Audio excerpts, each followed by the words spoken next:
তাবেও মানে বারবার ঘন ঘন করতে থাকো, সুযোগ হলেই। একবার জীবনে ফরজ, কিন্তু সুযোগ সুবিধা হলেই তোমরা তাবেও বাইনাল হজ্জ ওয়াল উমরাতে, হজ উমরা বারবার করতে থাকো। ফাইন্নাহুমা ইয়ানফিয়ানিল ফাকরা ওয়াজ যুনুব, কারণ হজ করলে তার ফজিলত হচ্ছে এই যে তাতে দুটো ফায়দা পাবে, দুটি উপকারিতা পাবে।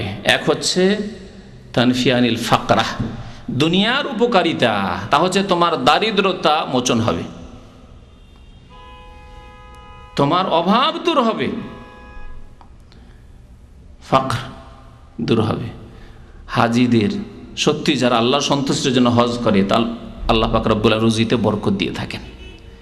হজের টাকা যা খরচ করে থাকে তার চাইতে অনেক বেশি আল্লাহ পাক রব্বুল রুজির রাস্তা খুলে দেন। সুতরাং হজে খরচ করতে গিয়ে এই চিন্তা করবেন না যে 2000, 2500, 3000 রিয়াল খরচ করে দেবো, এই টাকাটা দেশে পাঠালে আজকাল অনেক টাকা, এই টাকা দিয়ে অনেক কিছু করতে পারতাম, এসব চিন্তা মোটেই নিয়ে আসবেন না আপনি। কারণ আল্লাহ পাক এর উত্তম প্রতিদান দুনিয়াতেই দিবেন। ইয়ানফিয়ানিল ফাকরা, আপনার অভাব দূর হবে হজ করে আসলে। আর কি দূর হবে? ওয়াজনুব, আর গোনা খাতা দূর হয়ে যাবে, গোনা খাতা মাফ হয়ে যাবে। কত গোনা করেছেন সব মাফ হয়ে যাবে। চিন্তা করুন যে আপনার আমল নামা কেমন হয়ে যাবে, ফ্রেশ আমল নামা। হজ করে আসলেন, আসার পরে দেখছেন আল্লাহ পাক রব্বুল আলামিনের ফেরেশতাদের কাছে যে আমল নামা কর্মলিপি আপনার আছে একবারে সাদা হয়ে রয়েছে। যাও গোনা ছিল সব মুছে গেছে, কিচ্ছু নেই। প্রথম এখন লেখা শুরু হচ্ছে, এখন এই আমল নামায় কি রাখতে চান আপনি। আবার যদি ওই গুনাহ করেন, নেকিও করেন, নামাজও পড়ছেন আর আপনি গুনাহ করছেন, তাহলে আবার শুরু হয়ে গেল ওই রকমই। সজাগ, আপনার এই আমল নামা যখন একবারে ক্লিন হয়ে গেছে, পরিষ্কার হয়ে গেছে, তখন আর তাতে গুনাহ দিয়ে আমল নামা খারাপ করিয়েন না। কামায়ান ফিল কিরো খাবাস আল হাদিদ, যেমন আপনার ওই যে কামারশালা আছে, কামারশালা, কামারের ঘর ছোটকালে গিয়েছি আমরা, সেখানে লোহা নিয়ে যায় চাষিরা, লোহা নিয়ে যায়, বিভিন্ন রকমের হাতিয়ার অস্ত্র নিয়ে যায়, ওই ফাল পোড়াতে নিয়ে যায়। এগুলোতে মরিচা লেগে থাকে, জং লেগে থাকে, কি হয় লাল করে পুড়িয়ে দিয়ে তারপরে এমন পিটাই করলো যে একবার সব মরিচা শেষ হয়ে গেল। ওই রকমই হজ উমরা করলে গুনাহ খাতা সব আল্লাহ পাক রব্বুল আলামিন মাফ করে দেন। এই ছিল হজ উমরার ফজিলত সম্পর্কে কিছু কথা। এখন ফিরে আসি হজ উমরার আহকাম সম্পর্কে। হজের কয়েকটি রুকুন রয়েছে। রুকুন অর্থাৎ স্তম্ভ, খুঁটি। যেমন আপনার ইসলামের স্তম্ভ রয়েছে, ঠিক তেমনি হজ যে একটি ইবাদত, তারও কিছু স্তম্ভ খুঁটি রয়েছে, যেগুলি প্রত্যেকটি পালন করতে হবে। যদি একটি ছুটে যায় তাহলে হজ হবে না। একে রুকুন বলা হয়, যেগুলিকে অন্য ভাষায় ফারায়েজ বলা হচ্ছে। যারা ফরজ অজয় পার্থক্য করে তারা এগুলিকে ফরজ বলে, আর অন্যগুলিকে ওয়াজিব বলে থাকে। কিন্তু রুকুন যদি বলা হয়, বাকিগুলি যে রয়েছে ওয়াজিব, যে ওয়াজিবগুলি এর পরে বয়ান করব। 4টি বিষয় রয়েছে যেগুলি হজে রুকুন, অর্থাৎ এই 4টির প্রত্যেকটি পালন করতে হবে বড় সতর্কতার সাথে। যদি কোনো একটি ছুটে যায় তাহলে হজ হবে না। প্রথম রুকুন হচ্ছে হজের এহরাম বাঁধা। আমাদের ভাষায় এহরাম বাঁধা বলি। এহরাম বাঁধা মানে কাপড় পরা নয়, সেলাইবিহীন কাপড় পরা নয়। এহরাম বাঁধা মানে সাদা কাপড় পরা নয়, যা আমাদের দেশের মানুষ। এহরাম বাঁধা মানে এই লোকটি এহরাম বেঁধে নিয়েছে, দামাম এয়ারপোর্ট থেকে যারা প্লেনে যাচ্ছেন অনেকে সাদা কাপড় পরে নিয়েছেন, কারণ নিয়ত করতে হবে সামনে গিয়ে, তো এহরাম বেঁধে নিয়েছেন। এখানে যদি কেউ সেলাইবিহীন সাদা কাপড় পরে থাকে, এহরামের কাপড় পরে থাকে, এহরাম বেঁধে নিয়েছেন। এহরাম বাঁধা মানে হচ্ছে হজ অথবা উমরার ইবাদতে প্রবেশ করা, নিয়তের সাথে প্রবেশ করা মানে নিয়ত করা। এহরাম বাঁধা মানে নিয়ত করা। কিসের নিয়ত করা? হজ অথবা উমরার, এর নাম হচ্ছে এহরাম। তো এহরাম বাঁধা মানে নিয়ত করা হচ্ছে রুকন। আর এর জন্য শর্ত হচ্ছে সেলাইবিহীন কাপড় হইতে হবে, কারণ সেলাই করা কাপড় নিষিদ্ধ এহরামের অবস্থায় পুরুষদের জন্য। মহিলাদের ক্ষেত্রে যে কোনো লেবাসে এহরাম বাঁধতে পারে, যে কোনো রঙের কাপড়ে এহরাম বাঁধতে পারে। সাদা কাপড়ে এহরাম বাঁধা এটি হচ্ছে সুন্নত মুস্তাহাব। তো নিয়ত করা হচ্ছে, নিয়ত করে লব্বাইক বলে হজ অথবা উমরায় প্রবেশ করে যাওয়া, এটি হচ্ছে রুকুন। দ্বিতীয় রুকন হচ্ছে আরাফায় অবস্থান করা। আল্লাহ পাক রব্বুল কোরআনে কারীমে ইরশাদ করেছেন, ফাইজা আফাদতুম মিন আরাফাত, তোমরা যখন আরাফা থেকে ফিরে আসবে, মানে আরাফা যেতেই হবে, আরাফা থেকে ফিরে আসতে হবে। ফাজকুরুল্লাহ ইনদাল মাশআরিল হারাম, তারপরে তোমরা এসে মাশআরুল হারামে অর্থাৎ মুজদালিফায় এসে আল্লাহ বেশি জিকির আজকার করো। আল্লাহ এখানে আরাফাত থেকে ফিরতে বলেছেন এই জন্যই যে জাহিলি যুগে নবী করিম সাল্লাল্লাহু আলাইহি সাল্লামের জামানার পূর্বে কুরাইশরাও হজ করতো, কিন্তু কুরাইশরা বলতো যে আমরা আল্লাহর ঘরের বাইতুল্লাহর খাদেম, সুতরাং আমাদের কিছু বৈশিষ্ট্য থাকতে হবে, আমরা হারামে বসবাস করি, সুতরাং আমরা হারামের এরিয়ার বাইরে যাব না। হারামের এরিয়া মুজদালিফার পরে শেষ হয়ে গেল, আরাফা মুজদালিফা হারামের বাইরে, তারা আরাফা যেত না। কুরাইশরা, মক্কার লোকেরা, এরা আরাফা যেত না। নাহানু আহলুল হারাম, আমরা হারামের অধিবাসী, ফালা নাখরুজু মিন হারামিল্লাহ, সুতরাং আল্লাহর হারাম থেকে আমরা বাইরে যাব না, আরাফায় যাব না। তারা আরাফায় হজ করতে যেত না। বাইরের লোক যারা দূর দূরান্ত থেকে আসতো তাদেরকে বলতে যে তোমরা বাইরে থেকে এসো, তোমরা বাইরে যাও, তোমরা আরাফা ঘুরে এসো।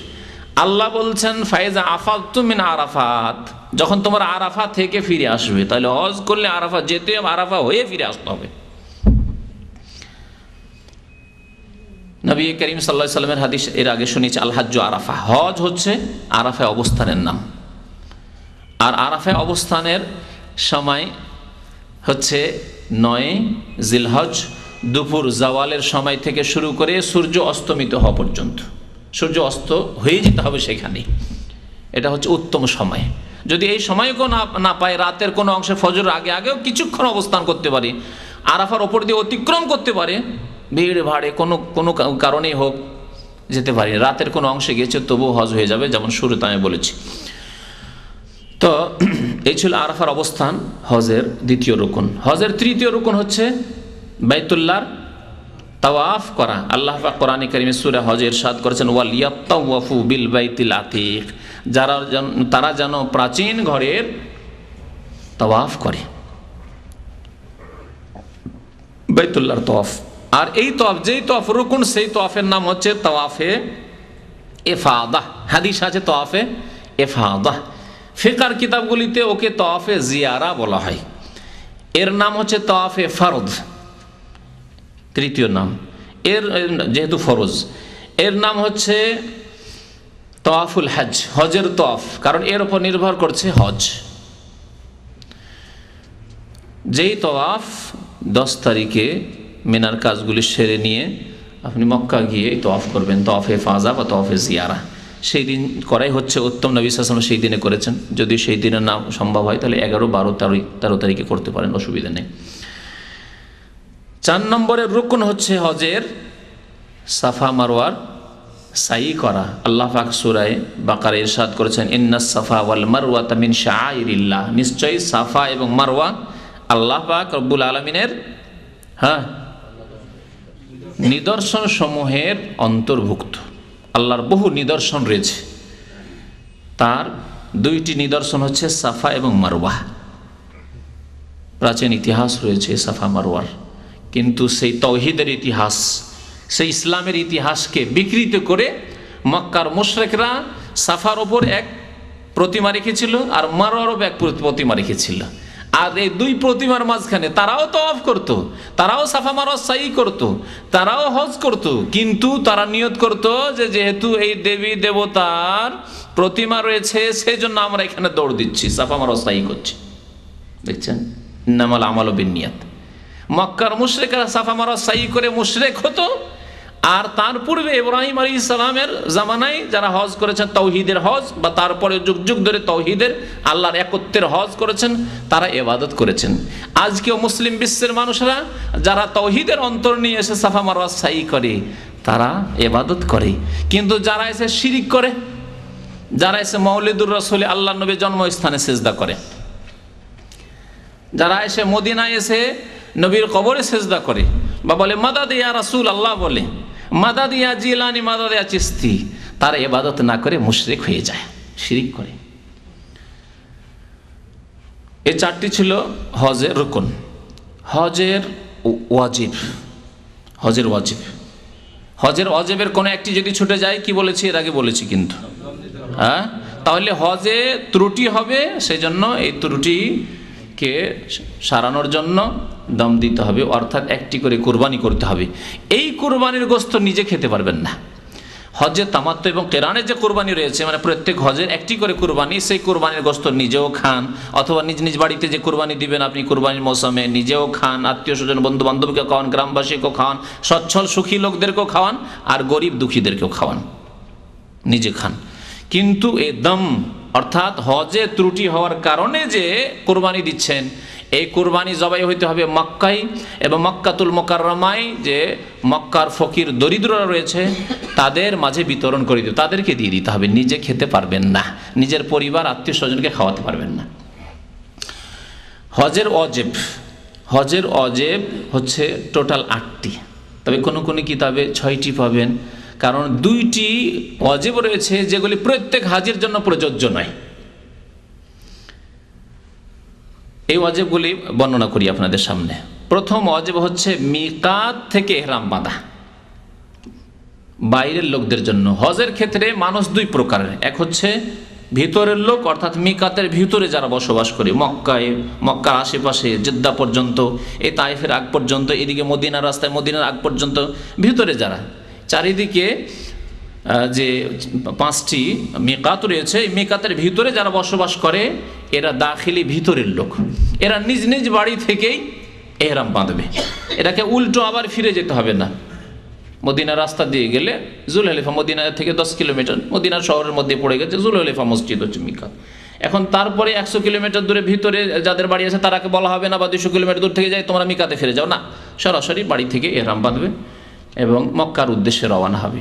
কিন্তু যারা বাইরে থেকে আসছে আফাকি ওদেরকে বলে, আফাক অর্থাৎ পৃথিবীর বিভিন্ন দিগন্ত থেকে আসছে, বাইরের লোক যারা আসছে তাদের জন্য ওয়াজিব হচ্ছে দ্বিতীয় ওয়াজিব। কি বললাম না, এটি প্রথম ওয়াজিব না, প্রথম ওয়াজিব হচ্ছে মিকাত থেকে ইহরাম বাঁধা, অর্থাৎ মিকাতে গিয়ে নিয়ত করবেন লাব্বাইক হাজ্জান বা লাব্বাইক উমরা, যে হজ করছেন সেই হিসাবে আপনি বলবেন।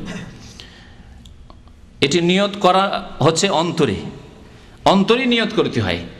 আর হজের ক্ষেত্রে অথবা উমরার ক্ষেত্রে নবী করিম সাল্লাল্লাহু আলাইহি সাল্লাম লাব্বাইক শব্দ দিয়ে ইবাদতকে নির্ধারণ করেছেন, নিয়ত করা নয় এটি।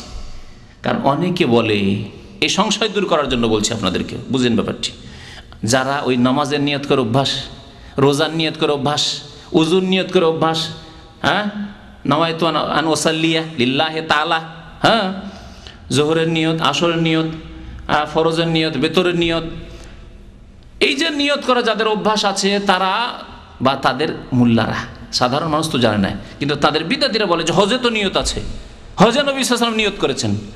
কোথায়? আপনি বলছেন নাওয়াইতু, আমি নিয়ত করছি। নবী করিম সাল্লাল্লাহু আলাইহি ওয়াসাল্লাম কি বলেছেন? নাওয়াইতুল হাজ্জা বলেছেন। ভালো করে বোঝেন, নবী সাল্লাল্লাহু আলাইহি ওয়াসাল্লাম কি নাওয়াইতুল হাজ্জা বলেছেন? আল্লাহুম্মা ইন্নী নাওয়াইতুল উমরা বলেছেন। যদিও আজ বিদাতি কিতাবগুলিতে আল্লাহুম্মা ইন্নী নাওয়াইতুল উমরাতা, আল্লাহুম্মা ইন্নী নাওয়াইতুল হাজ্জা এসব কথা লেখা আছে, কিন্তু নবী করিম সাল্লাল্লাহু আলাইহি ওয়াসাল্লাম বলেননি, বলতে বলেননি, শেখাননি। নাওয়াইতু বলা অর্থাৎ আমি নিয়ত করছি, এ কথা বলা ইসলামে নেই, ইসলামে নেই।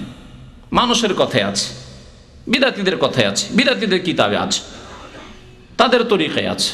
ইসলামী তরিকায় রাসূলুল্লাহ সাল্লাল্লাহু আলাইহি ওয়াসাল্লাম হজে নেই।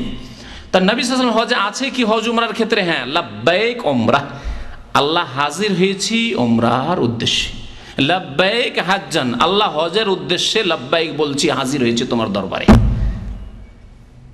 এটি যদি নিয়ত হতো উচ্চারণ করা, তাহলে আল্লাহর নবী বলতেন সাল্লাল্লাহু আলাইহি ওয়াসাল্লাম আল্লাহুম্মা ইন্নী নাওয়াইতুল উমরা, নাওয়াইতুল হাজ্জা, নাওয়াইতু হাজ্জান, কখনো বলেননি। সুতরাং এই দিয়ে সংশয়ে পড়বেন না। আর কেউ যদি আপনাকে ধোকা দিতে চায়, চোখে ধুলো ছিটিয়ে বলতে পারে দেখো এই তো নিয়ত আছে হজের ক্ষেত্রে, না, কখনো না, নিয়ত নেই ইসলামে। নিয়ত উচ্চারণ করা নেই, নিয়তের সম্পর্ক হচ্ছে অন্তরের সাথে। আর খুব সাধারণ ভাষায় আমরা বুঝছি যে নিয়ত মানে মনের ইচ্ছা করা। যদি হজে না যেতে পারি তো ঈদটা দেশে করার নিয়ত আছে, বলেন না আপনারা? অনেকে বলছেন যদি হজে যেতে পারলাম, যদি না যেতে পারি, বা হজের পরে, হজ থেকে ফিরে আসার পরে আমার দেশে যাওয়ার নিয়ত আছে। কি বলেছেন? নাওয়াইতু সাফারা ইলা বাংলাদেশ।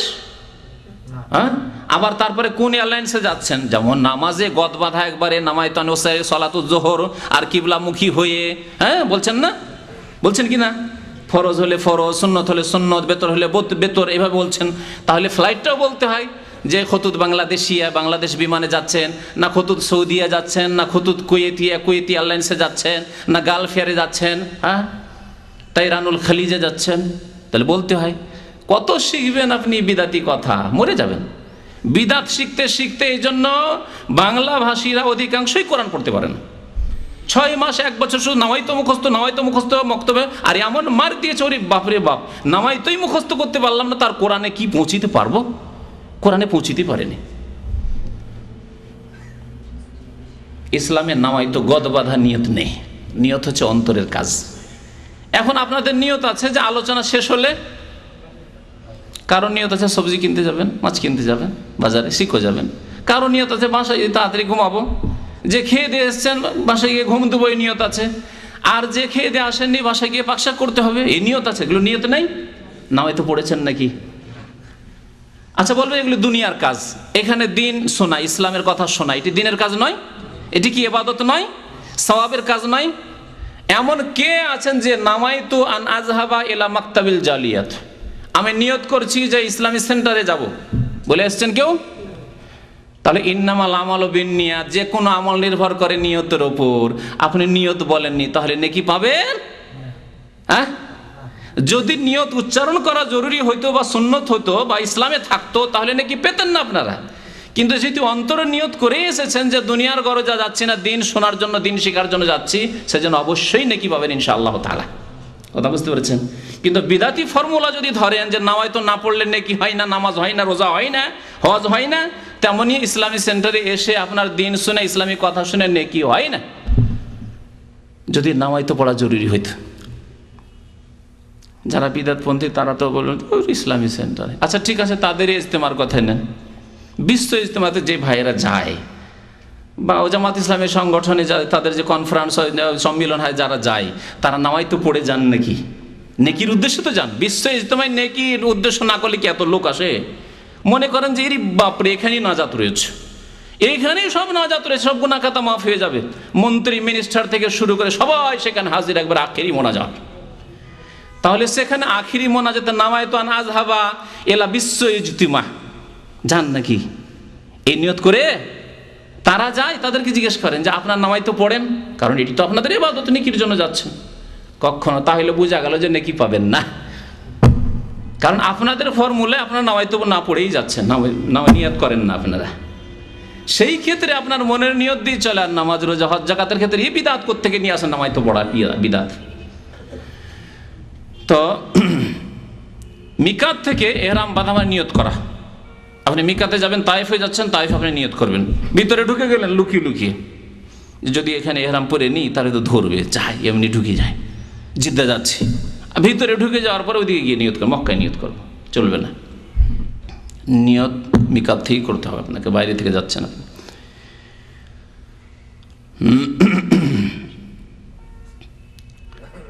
তারপরে দ্বিতীয় ওয়াজিব শোনেন, আরাফায় অবস্থান করা সূর্য অস্তমিত হওয়া পর্যন্ত। এমনি আরাফায় অবস্থান করা হচ্ছে রুকুন, আর সূর্য ডুবিয়ে দেওয়া পর্যন্ত থাকা হচ্ছে ওয়াজিব। কেউ যদি সূর্য ডুবার আগে বেরিয়ে যায়, সূর্য অস্ত হওয়ার আধা ঘন্টা আগে বেরিয়ে গেল, তাহলে তার ওয়াজিব ছুটে গেল, দিনেই শুধু থাকলো, রাতের কিছু অংশ নিল না। 3 নম্বর ওয়াজিব হচ্ছে আল মাবিদ বে মুজদালিফা, মুজদালিফায় 10 তারিখে রাত্রি যাপন করা হচ্ছে। 4 নম্বরের ওয়াজিব হচ্ছে, এখন 10 তারিখে আসুন, 10 তারিখে কি কাজ করেন? প্রথম কাজ করেন কি? পাথর মারা। তাহলে পাথর মারা 10 তারিখে শুধু বড়টিকে 7টি, আর 11 তারিখে 3 7 21 3টি জামা রাখে, শয়তান নয়। কারণ অনেক কোন জাহেল দিয়ে লিখিয়েছে উর্দু ভাষায় আর ফার্সি ভাষায় শয়তান লেখা আছে, বড়া শয়তান, দরমিয়ানা শয়তান, ছোটা শয়তান। আরবিতে লেখা আছে জামারা, জামারা মানে শয়তান হয় নাকি? আরবি তো শয়তান, তাহলে যদি শয়তানই হইতো তাহলে আরবি তো শয়তান লেখা থাকতো। কিন্তু যার আরবরা আর যারা কর্তৃপক্ষ তারা লিখিয়েছে বিদাতিকে দিয়ে, জানে না যে এই বিদাত লিখবে, বা হয়তো বুঝিয়ে দিয়েছে যে তোমরা জামরা বলো, আমরা এই জামরা কি শয়তান বলি। শয়তান দেখবেন উর্দুতে শয়তান, জানি না এখন আছে কিনা, কিন্তু কয়েক বছর আগে তো শয়তান, দরমিয়ানা শয়তান, বড়া শয়তান লিখাচ্ছে। তারপরে আপনার ইন্দোনেশি ভাষায় অথবা তুর্কি ভাষায় ওতেও লেখা আছে, ইংলিশে আপনার অ্যালফাবেটে, তাতে কি লেখা আছে? শয়তান লেখা আছে। শয়তান কোথায়? ওখানে আছে। নবী সাল্লাল্লাহু আলাইহি ওয়াসাল্লাম জামারাত বলেছেন, রামিউল জিমার, জামারাত অথবা জিমার বলা হয়েছে। এই স্থানগুলিতে নবী করিম সাল্লাল্লাহু আলাইহি ওয়াসাল্লাম পাথর মেরেছেন। সুতরাং আপনাকে পাথর মারতে হবে, নবী সাল্লাল্লাহু আলাইহি ওয়াসাল্লামের অনুসরণ ইত্তিবা করতে হবে। এই জামারাত বলবেন, শয়তান বলবেন না যে শয়তানকে পাথর মারতে গিয়েছিলাম। আর শয়তানকে পাথর মারার মন মেজাজ নিয়ে যান, সেজন্য বিদাত করেন। কেউ স্যান্ডেল জুতা মারেন, আরও কিছু মারেন, কেউ বড় বড় পাথর নিয়ে যান, দিয়ে ছোট পাথর, কি ছোট কঙ্করে কি হবে? ছোট কঙ্করে শয়তানের কি হবে? যেন বড় বড় ঢিল আগবে, বড় পাথর। বিদাত এগুলি। তাহলে এই যে কঙ্কর মারা, এটি হচ্ছে ওয়াজিব। হ্যাঁ, 10 তারিখে, 11, 12, 13 তারিখে হচ্ছে মুস্তাহাব, সুন্নত। মারলে ভালো কথা, আর না মারলে 12 তারিখে মেরে আপনি সূর্য ডোবার আগে বেরিয়ে পড়েন। আচ্ছা, 5 নম্বরের ওয়াজিব হচ্ছে মেনায় রাত্রি যাপন করা। কোন রাত্রি? 9 তারিখের রাত্রি কি না, 9 তারিখের রাত্রি হচ্ছে সুন্নত। 8 তারিখের দিন এবং 9 তারিখের রাত্রি হচ্ছে সুন্নত। তাহলে মেনায় কোন কোন রাত্রিগুলি যাপন করা ওয়াজিব? ভালো করে শুনে রাখুন, কারণ ইন্ডিয়া, বাংলাদেশ, পাকিস্তানের অধিকাংশ হাজিরা, মযহাবপন্থী হাজিরা আসবে, আর তারা 10 তারিখে সারাদিনে কুরবানি টুরবানি করলো, আর সন্ধ্যায় মাগরিব পরে চলে গেল মক্কায়। তো সারা রাত মক্কায় থেকে চলে আসো, তারা বলছে না ওয়াজিব না, সুন্নত। তারপরে 11 তারিখে সারাদিন এদিক সেদিক ঘুরলো, বা ওই থেকে গেল মক্কাতে, থেকে গেল মক্কাতে থেকে যায়, 11 তারিখে রাতও থেকে যায়। আর 12 তারিখে থাকবে কেন? 12 তারিখে থাকবেই না, থাকেই না। থাকলে এক একদিন থাকলো, একটু রাতগুলি প্রায় মক্কাতে কাটায় এই জাহেল মূর্খরা। নবী সাল্লাল্লাহু আলাইহি ওয়াসাল্লামের সুন্নতের খেলাফ করে এবং ওয়াজিব ছাড়ে তারা। আর কত যে এরকম দাম ওয়াজিব হয়, আর কত যে হজে ত্রুটি হয়। মনে রাখবেন যে 11 তারিখের রাত আর 12 তারিখের রাত, এই 2 রাত মেনায় যাপন করা হচ্ছে ওয়াজিব। যদি আপনি 13 তারিখও পাথর মারতে চান, তাহলে 13 তারিখের রাত থাকে ওয়াজিব। 13 তারিখে থাকলেন না, রাত্রে থাকলেন, আর 13 তারিখের দিনে এসে পাথর মারবেন, এটা চলবে না।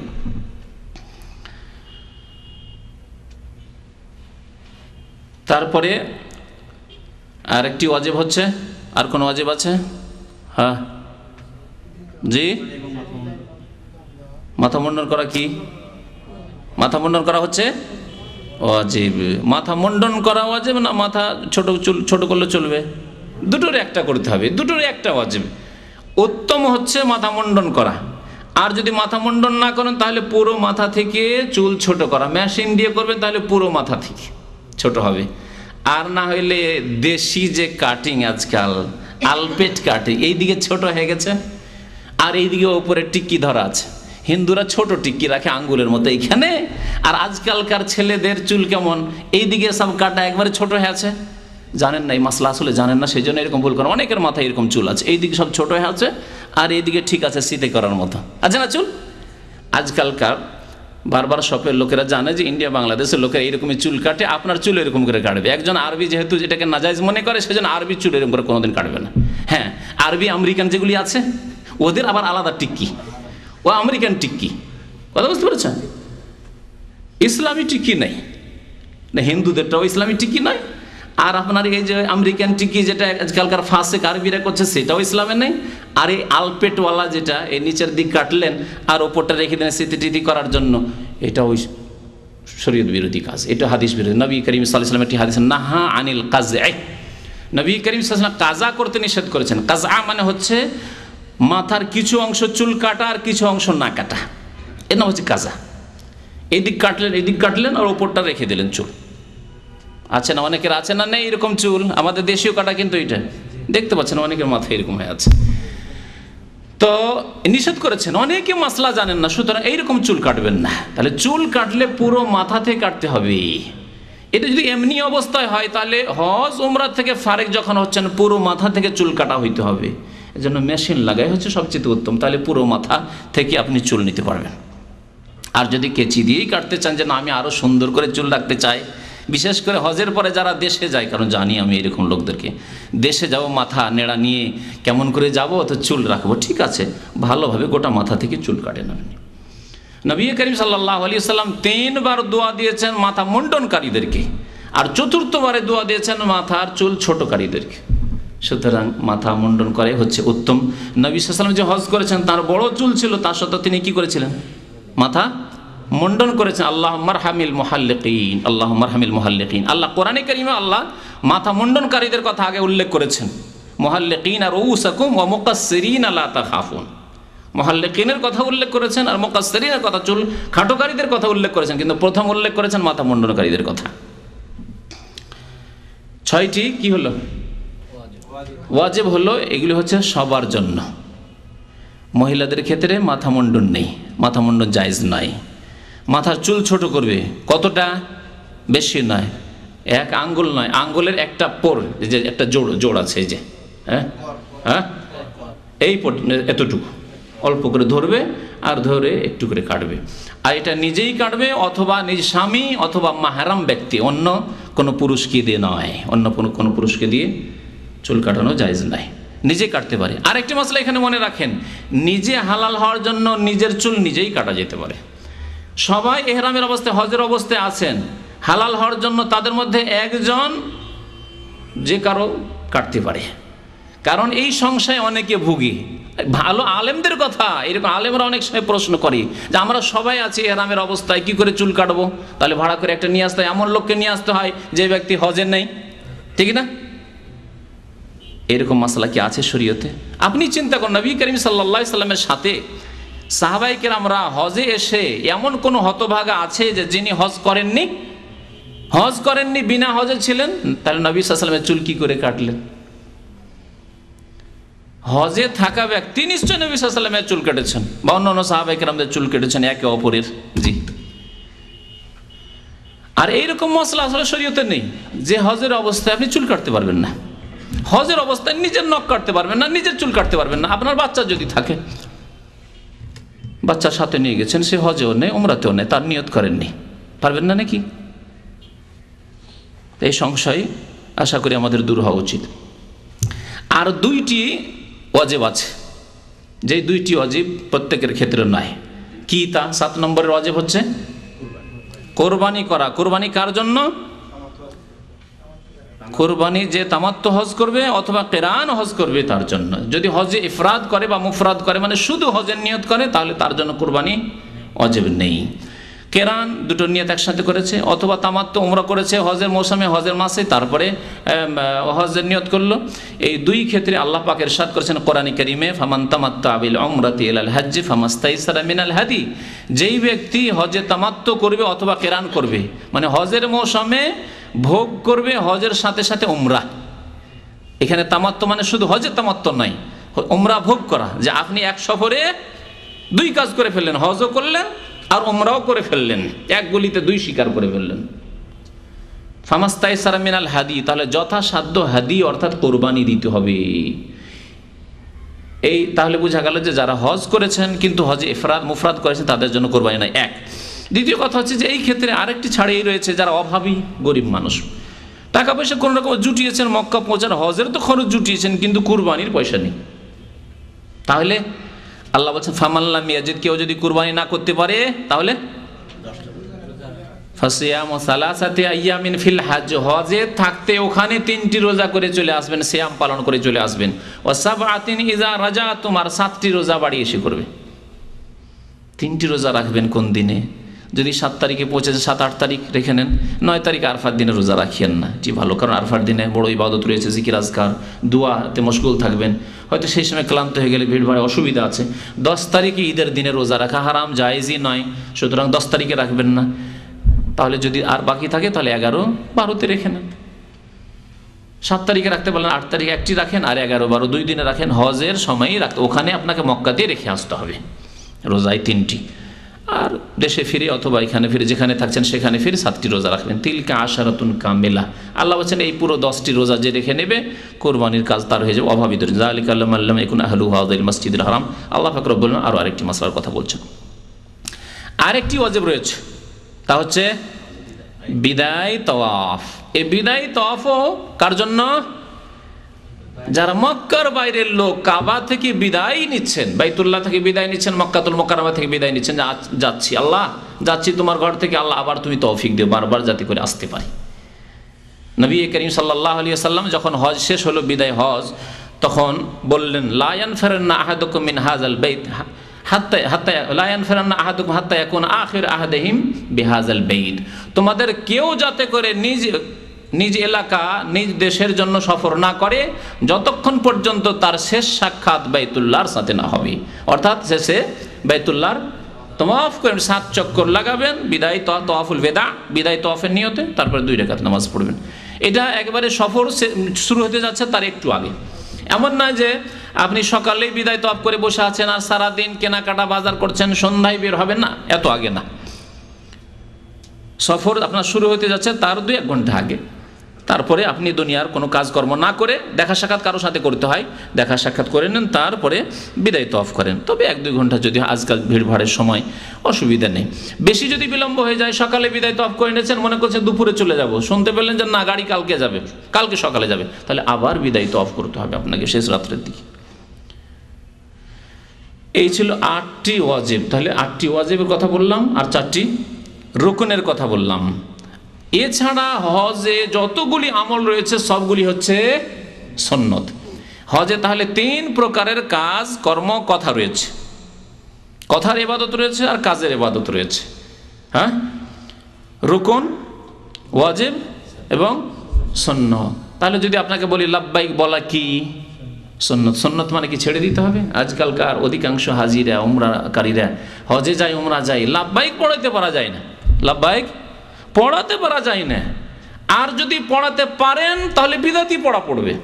মজার কথা এখানে, পড়বে না, আর যদি পড়ে তাহলে বিদাতি পড়া পড়বে। কি বিদাতি পড়া? সম্মিলিত একজন ইমাম হয়ে যাবেন, লব্বাইক আল্লাহুম্মা লব্বাইক, লব্বাইক লা শারীকা লাক লব্বাইক, ইন্নাল হামদা, আর পিছন থেকে বলছে ইন্নাল হামদা ওয়ান নি'মাতা, একসাথে এক সুরে বলা, এটি হচ্ছে বিদাত। সম্মিলিত নবী করিম সাল্লাল্লাহু আলাইহি ওয়াসাল্লাম, সাহাবারা বলেননি, নিজ তালবিয়া নিজে পড়তে হবে। এই একসাথে বিদাতি পড়ার জন্য অধিকাংশ হাজি আর উমরাকারীদের লাব্বাইকি মুখস্থ নেই।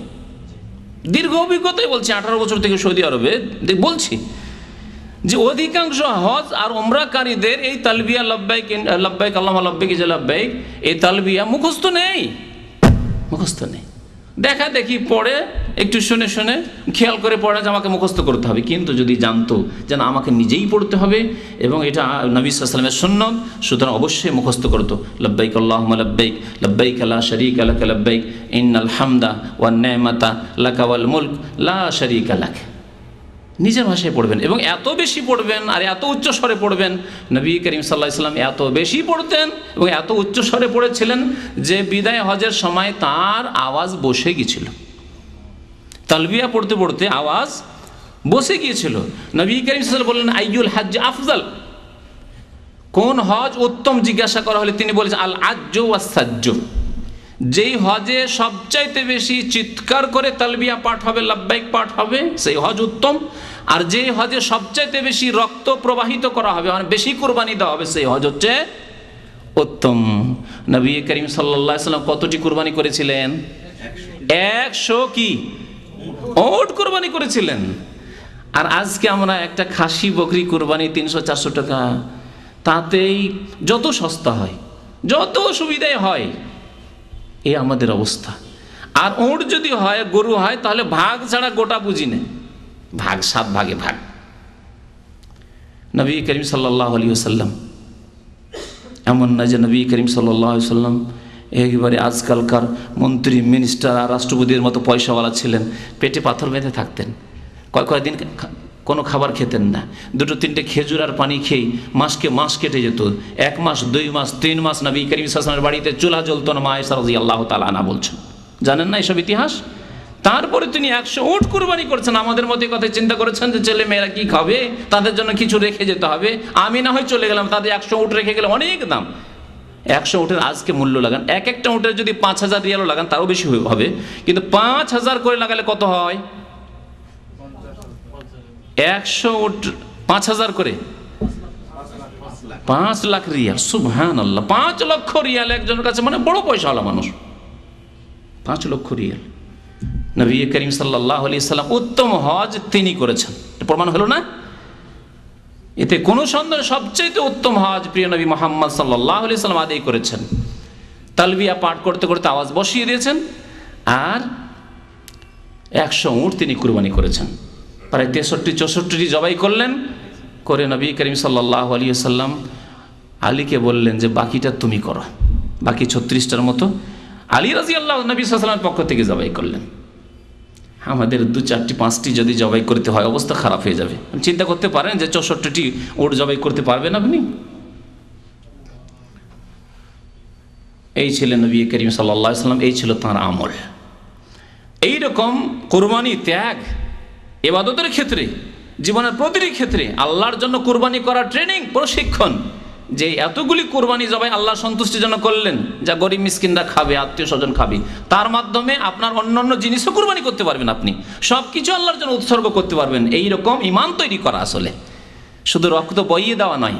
তাই আল্লাহ কোরআনে ইরশাদ করেছেন সূরা হজ, লা ইয়ানালাল্লাহু লুহুমুহা ওয়ালা দিমাউহা ওয়ালাকিন ইয়ানালুহু আত-তাকওয়া মিনকুম। আল্লাহর কাছে তোমাদের কুরবানির গোশতও পৌঁছে না, আর কুরবানির রক্তও পৌঁছে না।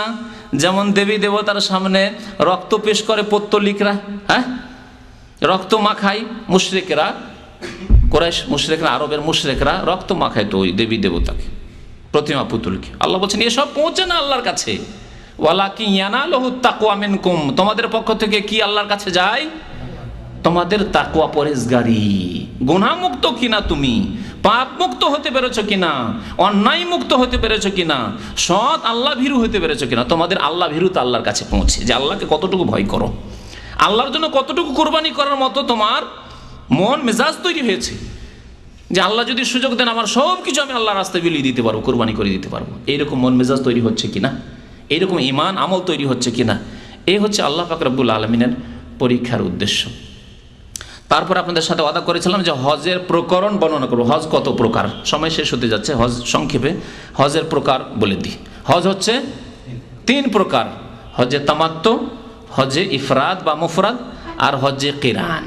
জি, হজে তামাত্তু হচ্ছে সবচাইতে উত্তম, কারণ এতে মুসলিম ভাই বোনের জন্য আসানিও রয়েছে, সহজও রয়েছে এই হজ, এবং নবী করিম সাল্লাল্লাহু আলাইহি সাল্লাম এই হজের আকাঙ্ক্ষাও করেছেন। কার জন্য উত্তম? যেই ব্যক্তি সাথে করে হাদি কোরবানির পশু না নিয়ে যায়। আগের যুগে অনেক হাজি সাহেবরা কোরবানি সাথে করে নিয়ে যেত। আজকাল যারা বধূ, যারা উট পোষে, যারা খাসি পোষে, এখানে তাদের জন্য সুবিধা, কেনাকাটা করবে, ওখানে কিনবে কেন, ঘরের পোষার জিনিস রয়েছে, তো গাড়িতে করে যদি উঠিয়ে নিয়ে যায়, তাহলে তার ক্ষেত্রে যেহেতু সাথে করে কোরবানির পশু নিয়ে যাচ্ছে, সেই জন্য যতক্ষণ কোরবানির পশু জবাই না হবে ততক্ষণ হালাল হতে পারবে না। সেই জন্য তাদের জন্য কেরানই জরুরি, কেরান ছাড়া সে তামাত্তু করতে পারবে না। এই জন্য তার ক্ষেত্রে বলবো যে কেরান উত্তম। কিন্তু যেহেতু আজকালকার অধিকাংশ বা প্রায় হাজিরা কোরবানির সাথে করে নিয়ে যান না, কোরবানির আপনি ওই রিসিপ্ট নিয়ে নিলেন, কি ব্যাংকে পয়সা জমা করলেন, এর মানে কোরবানির সাথে নিয়ে যাওয়া নয়। কোরবানি আপনার ওখানে আছে, জবাই হবে যেখানে আছে, মেনায়। তাহলে আপনার জন্য, যাদের কাছে হাদি কোরবানির পশু নেই, তাদের জন্য হজ্জে তামাত্তুই হচ্ছে উত্তম। তাতে আপনার জন্য সুবিধা রয়েছে। কি সুবিধা রয়েছে? যে আপনি গেলেন, যাওয়ার পরে ওমরার কাজগুলি করে হালাল হয়ে যেতে পারলেন, সেলাই করা কাপড় পরতে পারছেন, আপনি গোসল করে নিলেন, আপনি যে নিষিদ্ধ কাজগুলি ছিল, হয়তো নখ বড় আছে বা কিছু ইত্যাদি ইত্যাদি, মোজ বড় হতে যাচ্ছে, সেগুলি আপনি করে নিতে পারবেন, আর ফ্রি হয়ে ঘুরতে ফিরতে পারছেন। আপনি ইহরামের অবস্থায় আপনি একবারে বাঁধা নন, তাহলে এটি সুবিধা আপনার জন্য। আর আল্লাহ যখন যেখানে ছাড় দিয়েছেন, যেটা ছাড় দিয়েছেন, আর সেটা যদি সুবিধায় হয়, আপনার সুবিধাজনক হয়, সেটি উত্তম। যেমন কসরের নামাজ পড়া উত্তম, ঠিক না? 4 রাকাতের তুলনায় 2 রাকাত নামাজ কেউ যদি পড়ে ফরজ নামাজ সফরে, সেটি উত্তম কিনা? কি জন্য উত্তম? যে আল্লাহ ছাড় দিয়েছেন আর আপনার সুবিধাও আছে তাতে। এইরকমই হজে তামাত্তু হচ্ছে উত্তম, এই জন্য যে আল্লাহ এতে সহজ করেছে, মধ্যখানে হালাল হয়ে আপনি থাকতে পারছেন। আবার 8 তারিখে হজের এহরাম বাঁধেন, তাহলে মিকাত থেকে আপনি কিসের নিয়ত করবেন? ওমরার নিয়ত করবেন। বলেন লাব্বাইক ওমরা বলে অন্তরে নিয়ত করবেন, ওমরা শেষ করবেন। ওমরা যে কাজগুলি রয়েছে, ওমরার কাজ হচ্ছে এহরাম বেঁধে গিয়ে তাওয়াফ করা, সাফা মারওয়া সাই করা, তারপরে চুল ছোট করা। কারণ হজ যেহেতু করবেন, সেই জন্য পুরো মাথা থেকে চুল ছোট করেন, মাথা মুন্ডন করিয়েন না। বড় ইবাদত হচ্ছে হজ, হজের জন্য চুল রাখেন, কয়েকদিন পরেই তো মুন্ডন করতে হবে। তারপরে 8 তারিখে যখন মেনা যাবেন তখন, বা মেনায় আছেন আপনি, মেনাতে আপনাকে রাখা হয়েছে, সেখান থেকে আপনি জোহরের আগে আগে এহরাম বেঁধে নেবেন গোসল টোসল করে, আর বলেন লাব্বাইক হাজ্জান, এখন হজে প্রবেশ করলেন। তাহলে উমরা আলাদা হলো আর হজ আলাদা হলো।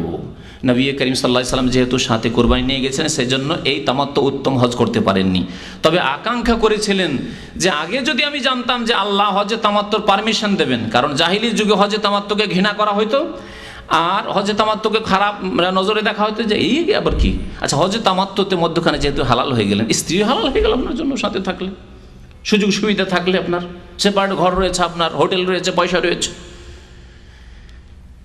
জাহিলি যুগের লোকেরা বলতো যে কেমন কথা হইল, হজে এসেছি আর স্ত্রী স্পর্শ করবো না, স্পর্শ করবো না, খুব খারাপ কাজ এটি।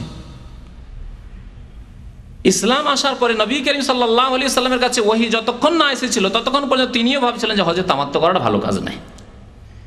সুতরাং তিনি হজে কেরানের নিয়তে গিয়েছিলেন, আর তার সাথে আবার হাদিও নিয়ে নিয়েছিলেন। পরে যখন মক্কার কাছাকাছি পৌঁছলেন বা মক্কায় পৌঁছে গেলেন, তখন ওহী আসলো যে তোমার উম্মতের সাহাবায়ে কেরামদের মধ্য থেকে যারা তামাত্তু করতে চায়, তাদের কাছে হাদি নেই, তারা তামাত্তু করে নিতে পারে, অর্থাৎ ওমরা করে হালাল হয়ে যেতে পারে। তখন নবী করিম সাল্লাল্লাহু আকাঙ্ক্ষা করেছেন, লাউ ইস্তাকবালতু মিন আমরি মাস্তাদবারতু, আমি যদি আগে জানতাম গায়বের কথা, অদৃশ্যের কথা, যা এখন জানলাম যে আল্লাহ তামাত্তুর অনুমতি দিয়েছেন, তাহলে মাসুকতুল হাদি, কুরবানির পশু সাথে নিয়ে আসতাম না, ওয়ালা জাআলতুহা উমরা, আর উমরার নিয়তে পরিবর্তন করে নিতাম, হজে তামাত্তু করতাম। আশা করেছেন, তাহলে নবী উত্তমের আকাঙ্ক্ষা করেছেন কিনা, সেজন্য তামাত্তু করা উত্তম। তারপরে হচ্ছে কেরান, যেহেতু কেরানে হজ উমরা দুটোই রয়েছে, সুতরাং 2 নম্বরে তা হচ্ছে উত্তম। আর 3 নম্বরে হচ্ছে ইফরাদ, শুধু হজ করা। যারা কোরবানি দিতে পারবেন অবশ্যই, কোরবানি নাও দিতে পারলে রোজা রাখেন, কিন্তু হজে ইফরাদে যেন না, হজে ইফরাদের চাইতে হজে কেরান করা উত্তম, কারণ হজের সাথে সাথে আপনার উমরাও হয়ে যাচ্ছে। হজে কেরানে মিকাত থেকে শুধু, হজে কেরানে কি করবেন, মিকাত থেকে এহরাম বাঁধবেন আপনি, এবং এখানে একসাথে দুটোর এহরাম বাঁধবেন, হজের এহরাম এবং উমরার। বলবেন লাব্বাইক উমরাতান ওয়া হাজ্জান, আল্লাহ হাজির হয়েছি উমরা এবং হজ উভয়ের উদ্দেশ্যে, 2 উদ্দেশ্যে, এবং একসাথে নিয়ত করেছেন আপনি দুটো। এই যে নিয়ত করে গেলেন, মক্কা গিয়ে তওয়াফে কুদুম করলেন, যা হজে কেরানের ক্ষেত্রে সুন্নত। হজে তামাত্তুর ক্ষেত্রে যেহেতু উমরার তওয়াফ ছিল, সেজন্য সেটি ফরজ ছিল। হজে কেরানের ক্ষেত্রে যেহেতু একসাথে দুটো নিয়ত রয়েছে, এই প্রথম তওয়াফ হচ্ছে সুন্নত, আর তারপরে সাফা মারওয়া সাইটা যদি করে রেখে দেন তো এই সাই যথেষ্ট হবে। আগামীতে আর তওয়াফে এফাজা বা জিয়ারার পরে আর সাই করতে হবে না। এখানে একটি সুবিধা আপনার জন্য রয়েছে। এখনই ভিড়ভাড় হয়তো অনেকটাই কম আছে তুলনামূলক 10-11 তারিখের চাইতে, সুতরাং এখানে যদি সাফা মারওয়া সাইটা করে রেখে দেন তাহলে আপনার জন্য ভালো রয়েছে, যারা কেরান করবেন তাদের জন্য। তারপরে আপনি হালাল হতে পারছেন না, কারণ দুটোকে একসাথে মিলিয়ে নিয়েছেন। 10 তারিখে আপনি হালাল হবেন চুল কেটে, যেসব কাজকর্ম রয়েছে। এ ছিল হজে কেরান। হজে ইফরাদ হচ্ছে সংক্ষেপে মিকাত থেকে এহরাম বাঁধবেন, বাইরে থেকে যাচ্ছেন আপনি, বলবেন শুধু লাব্বাইক হাজ্জান, আল্লাহ হাজির হয়েছি হজের উদ্দেশ্যে, শুধু হজের উদ্দেশ্যে আপনি হাজির হয়েছেন। এইভাবে হচ্ছে হজ 3 প্রকারের আল্লাহ সুবিধা করেছেন, যেটি যার জন্য সুবিধা হয়। বিশেষ করে সময় যদি কম থাকে, অনেক সময় গাড়ি পৌঁছিতে দেরি হয়ে গেল, 8 তারিখ হয়েই গেল, 8 তারিখ হয়ে গেল, 8 তারিখে হাজি সাহেবরা অবস্থান করছে মেনায়, চলে গেছে, সুন্নত শুরু হয়ে গেছে মেনায়।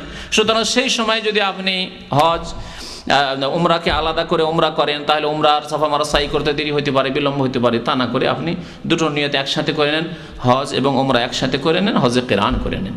কিন্তু যদি সময় থাকে, 7 তারিখে 6 তারিখে পৌঁছে গেছেন, তাহলে আপনার জন্য উচিত হবে তামাত্তু করা, যেহেতু নবী সাল্লাল্লাহু আলাইহি ওয়াসাল্লাম সমস্ত সাহাবায়ে কেরামদেরকে তামাত্তুর আদেশ দিয়েছেন। তবে জায়েজ 3টি হজই রয়েছে। এখান থেকে আজকের হজের আলোচনা শেষ করে দিচ্ছি। আল্লাহ যেন আমাদেরকে নেক আমলের তৌফিক দান করেন, আল্লাহ আমাদেরকে ফরজ হজ আদায় করার যেন তৌফিক দান করেন। যেসব ভাইয়েরা এখনও হজ করতে পারেননি ফরজ, তাদের আল্লাহ ফরজ আদায় করার তৌফিক দান করেন। যেসব ভাইয়েরা হজ করেছেন তাদেরকে আরও বেশি নফল হজ আদায় করার তৌফিক দান করেন। আল্লাহ আমাদের দুনিয়াতেও বরকত দান করেন, রুজিতে বরকত দান করেন। আল্লাহ আমাদের স্বাস্থ্যে যেন বরকত দান করেন। আল্লাহ আমাদের ছেলে মেয়ে ধন দৌলতে আল্লাহ বরকত দান করেন। আল্লাহ আমাদের গুনাহ খাতা যেন মাফ করে দেন। আল্লাহ আমাদেরকে যেন 5 ওয়াক্ত নামাজ কায়েম করার তৌফিক দান করেন। আল্লাহ আমাদের আত্মীয় স্বজন যারা মারা গেছেন তাদের আল্লাহ জান্নাতবাসী করেন, গুনাহ খাতা মাফ করে দেন। যারা অসুস্থ রয়েছেন তাদের আরোগ্যতা দান করেন। আল্লাহ যারা গোমরাহ হয়ে রয়েছে তাদেরকে আল্লাহ হিদায়াত দান করেন। যারা শিরক বিদআতে লিপ্ত রয়েছে তাদেরকে আল্লাহ হক কথা সত্যকে বোঝার যেন তৌফিক দান করেন। আল্লাহ তাদেরকে তওবা করার যেন তৌফিক দান করেন। যারা পাপের জীবনে রয়েছে আল্লাহ তাদেরকে পাপ মুক্ত জীবন যাপনের জন্য আল্লাহ তৌফিক দান করেন, তওবা করার জন্য আল্লাহ তৌফিক দান করেন।